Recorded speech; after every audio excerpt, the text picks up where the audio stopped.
Are we needing to prime in these situations if we're doing a paint finish? Yes and no. So let's just kind of talk about that.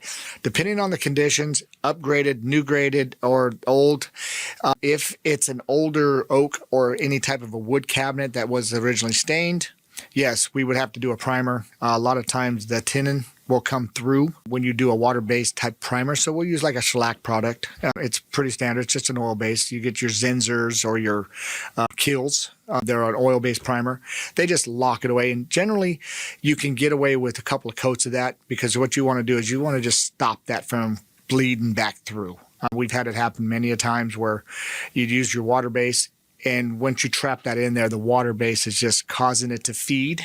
And so it's coming back through. Most of the times you'll find it on your knots and some of those areas of the veins of the woodwork. Not on fake. You won't have that problem ever on fake wood look, but you will have it on your cedars, your oaks, mahogany. So if it's not that to that level, no, you don't necessarily have to have a primer. Now, there are primers available for the products that we use. So one of our go-to right now is PPG Breakthrough. That is by far. Matter of fact, my son just did his kitchen cabinets and he did it all by hand. He didn't spray nothing. And it is one of the best looking finishes. And it lays off super, super right. And so he didn't actually have to prime. And, we were doing the test. 2 good coats of this with the sand in it, and it's solid. And with the sand in it? With the sanding. So when you get your first coat on, once you do all the preparation, which is the full sand work, all of that stuff that you get to go, and now you're at the stage of doing your coatings. If you're not going to move that direction to do a primer, then your first coat would go on, nice, full, finished, all ready to go. 45 minutes to an hour, you sand it. And you kind of take all that roughness off, make it back again, and look at it, wipe it all back down.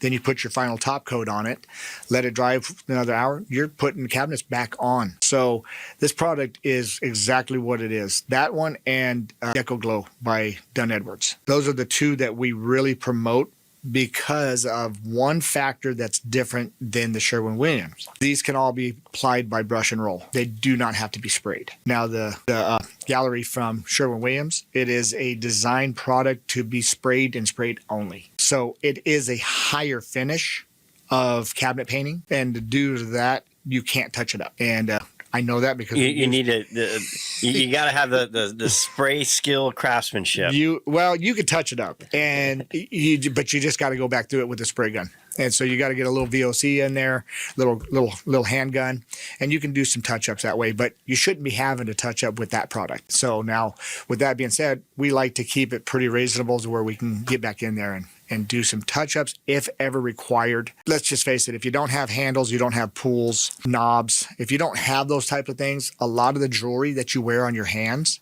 over time will cause scratches or gouges. And that is something that, where the pulls come in. This stuff isn't like full bulletproof. It's just pretty close to it. So you are putting a coating. And, even on your bare cabinets that not bare, your box door cabinets that you have that finish on, over time, you'll notice you have a little wear and tear. And that's just from grabbing and grabbing and grabbing.